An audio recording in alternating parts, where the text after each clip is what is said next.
Subquadratic vient de faire une déclaration qui pourrait bouleverser toute l'industrie de l'IA. Ils affirment avoir construit un modèle capable de raisonner sur d'énormes quantités de textes, des bases de code entières, des contrats juridiques complets, des milliers de pages de documents financiers, sans supporter l'énorme coût de calcul qui a limité les modèles d'IA pendant des années. Pour saisir son importance, il faut comprendre l'un des goulets d'étranglement majeurs de l'IA moderne. Lorsque vous donnez plus de texte à traiter à un modèle de langage, le coût n'augmente pas de façon linéaire. Il augmente bien plus rapidement que cela. La raison, c'est l'attention. Les transformers comprennent le langage en comparant chaque jeton à tous les autres. Donc, lorsque la longueur de l'entrée double, le nombre de comparaisons ne double pas. Il quadruple. Passer de 10 000 jetons à 1 million. Et le calcul de l'attention n'augmente pas. 100 fois. Il augmente d'environ 10 000 fois. C'est pourquoi l'industrie de l'IA a passé des années à créer des solutions de contournement. Systèmes de récupération, pipeline de découpage, base de données vectorielles, framework RAG, couche d'orchestration d'agents. Toute cette infrastructure existe parce que les modèles ne peuvent pas, à moindre coût, garder un document entier en mémoire et raisonner sur l'ensemble d'un seul coup. Et tout cet échafaudage n'est pas gratuit. Chaque système de récupération fait un pari implicite sur les informations qui comptent. Parfois, il se trompe dans ce pari. Une IA ne lit généralement pas une base de code complète en entier si on lui en fournit une. Elle cherche des morceaux, donnez-lui un contrat, elle en extrait des passages. Fournissez-lui des documents financiers réglementaires, rapports de résultats et dossiers internes. Et elle extrait des fragments, puis essaie de reconstituer l'ensemble du tableau. Voici le problème, ces tâches ne devraient pas fonctionner ainsi. Dans un vrai contrat juridique, un terme important peut être défini à la page 2, modifié à la page 12, limité à la page 46, puis changé à nouveau dans une annexe. Une base de code comporte des fonctions écrites dans un fichier, mais utilisées dans 40 autres, testées ailleurs complètement et influencées par des choix d'architecture enfouis dans un fichier réadmet, que personne n'a mis à jour. La recherche consiste à comparer des dizaines d'articles qui utilisent des mots similaires, mais avancent des affirmations contradictoires. Dans tous ces cas, la difficulté ne réside pas à trouver une phrase pertinente. La difficulté, c'est de comprendre comment tous les éléments s'articulent à travers l'ensemble du document. Subquadratic nomme cela le raisonnement sur l'artefact et affirme que leur technologie le rend enfin possible. Le cœur de ce qu'ils ont développé s'appelle SSA, pour Subquadratic Sparse Attention. L'idée de base, c'est qu'au lieu de comparer chaque jeton à tous les autres, le modèle apprend quelle relation compte réellement et ne calcule que celle-là. Pas basé sur des schémas fixes, pas basé sur la position, mais sur le sens même du contenu. Cette distinction est plus importante qu'elle ne paraît. Les premières méthodes d'attention clairsemée étaient efficaces, mais utilisèrent des schémas fixes, comme cibler les 1000 derniers jetons ou certaines fenêtres locales. Si l'information importante était hors de ce schéma, le modèle l'a raté. D'autres approches comme Mamba, RedNet et RWKV contourne le problème de passage à l'échelle en compressant le contexte passé dans une petite mémoire de taille fixe.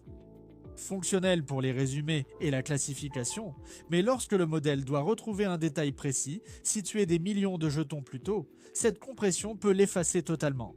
Les modèles hybrides comme Jamba et Kimi Linear combinent des couches efficaces à une attention dense classique, ce qui aide, mais la partie coûteuse persiste toujours. Subquadratic fait une affirmation plus forte que toutes celles-là.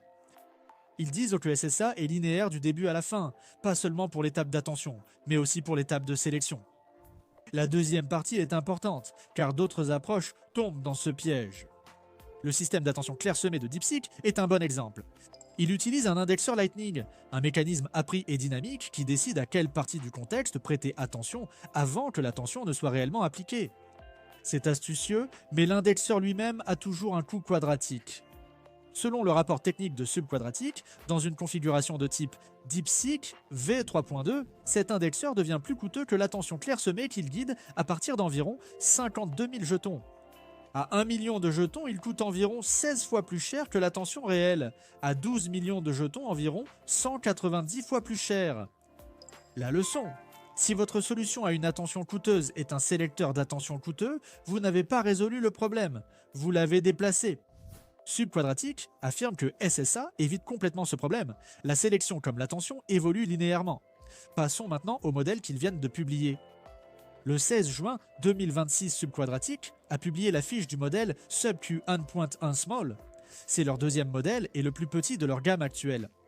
Ils le déploient chez certains partenaires de conception et des modèles plus grands de 2 à 12 millions de jetons de fenêtres de contexte sont prévus plus tard cette année. L'IA automatise la création de contenu, la recherche et des flux de travail entiers, mais beaucoup investissent encore manuellement.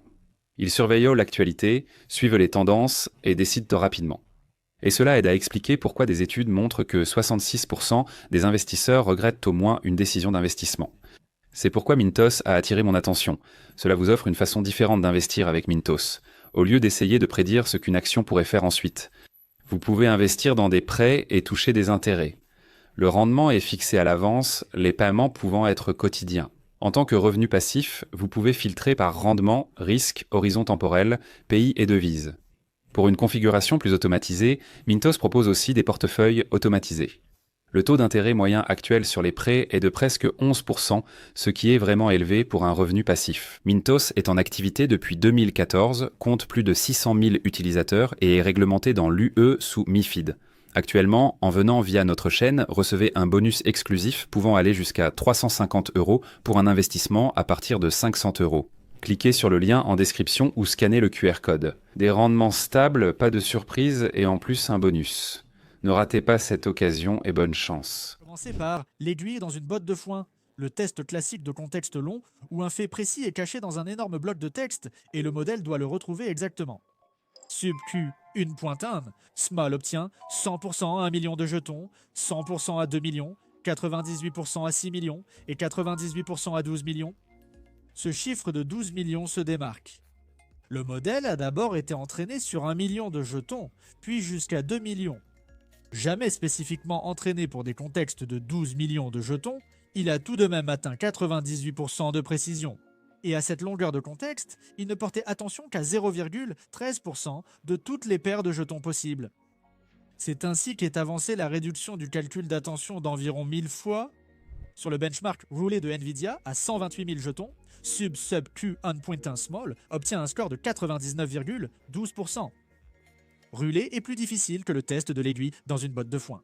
Il couvre 13 tâches, dont la récupération de clés, l'extraction de mots courants et la traçabilité de variables sur plusieurs étapes. Il est conçu pour vérifier qu'un modèle peut réellement utiliser des informations réparties sur un long contexte, et pas seulement récupérer une réponse évidente. Les chiffres d'efficacité sont frappants en eux-mêmes. À 1 million de jetons, un passage avec une attention dense nécessite environ 252 pétaflops. L'ASS n'en prend que 3,9. C'est une réduction de 64 fois sur une seule couche d'attention. À 512 000 jetons, la comparaison est de 63 contre 2 pétaflops. À 256 000 jetons, 15,8 contre 0,99 le schéma clé. Plus le contexte est long, plus l'avantage grandit. Il compare également avec Flash Attention 2, qui est déjà l'une des améliorations d'efficacité les plus importantes dans l'IA moderne. Flash Attention ne modifie pas les mathématiques de base. L'attention reste quadratique en complexité, mais elle est très optimisée et largement utilisée en production aujourd'hui. SubQ ne surpasse pas une méthode lente. SSA atteint la parité avec Flash.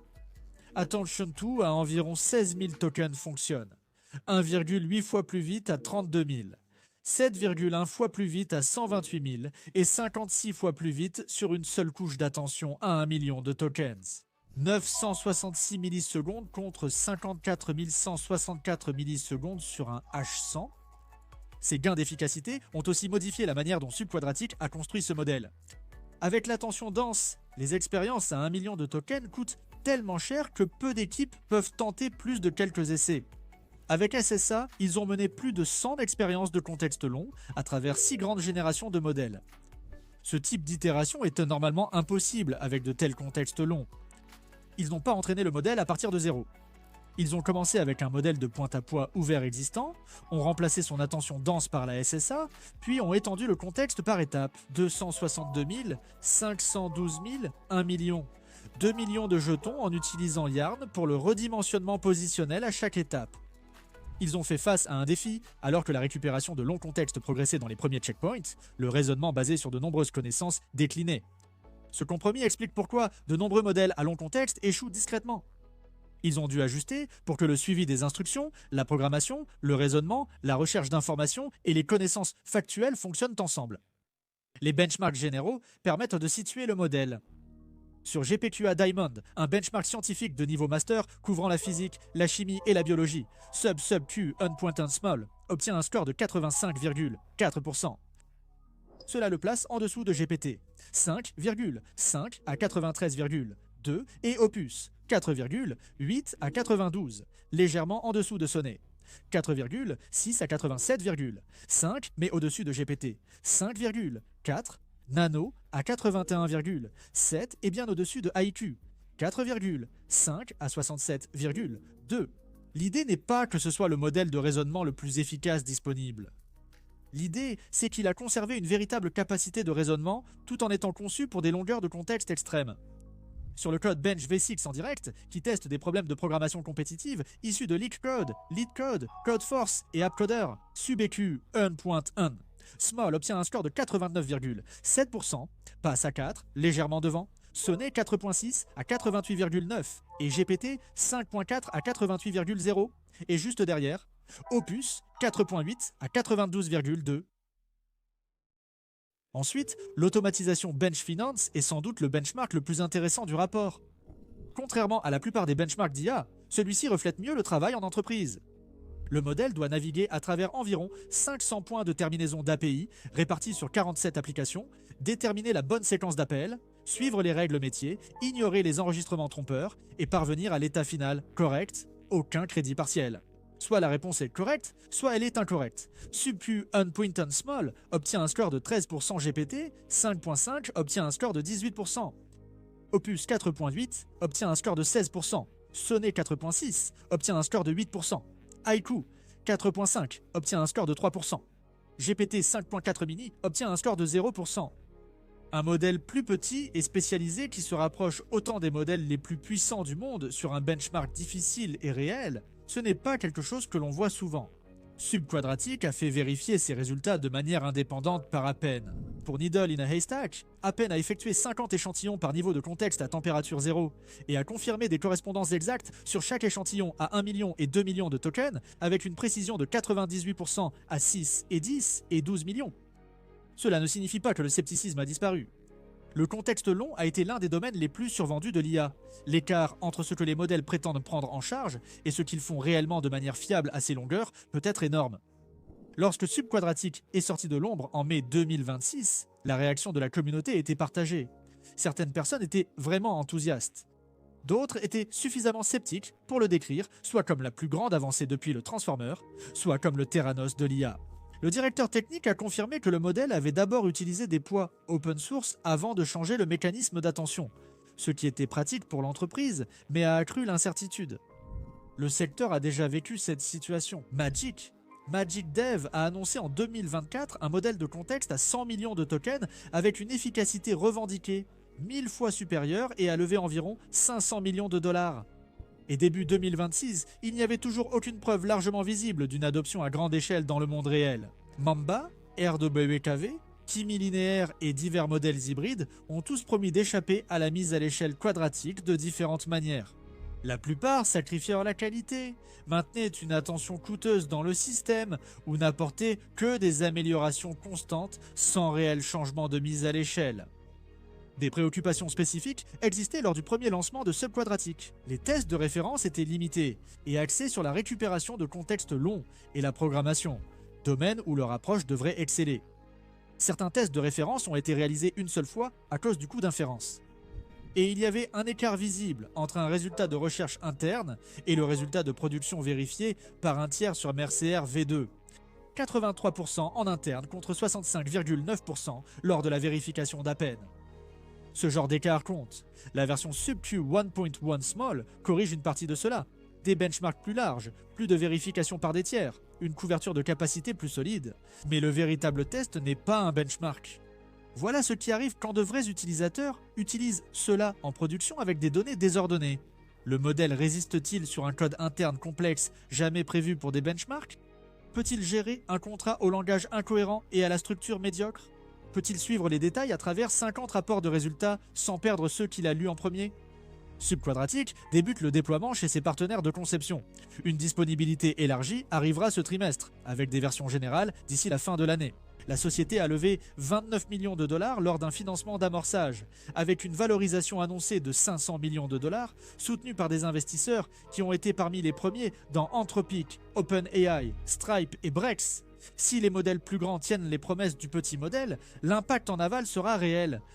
Parce que la majeure partie de l'infrastructure d'IA actuelle existe précisément pour contourner les limites de l'attention. Les bases de données vectorielles, les pipelines RAG, l'orchestration de la récupération, les frameworks de découpage, presque tout cela constitue un échafaudage construit autour de la rareté du contexte. Quand un modèle ne retient pas un contrat entier, vous créez un pipeline pour extraire les clauses clés. S'il ne gère pas toute une base de code, vous construisez un indexeur. Supprimez cette contrainte pour les artefacts bornés, les contrats, les bases de code, les dépôts, la documentation technique, les bases de connaissances internes et la structure de ces systèmes changent. La récupération demeure essentielle pour les grands corpus, les données évolutives et les flux de travail multi-étapes. Pour un document complet dans la fenêtre de contexte, le modèle peut lire tout le document, plutôt que des extraits choisis par un pipeline.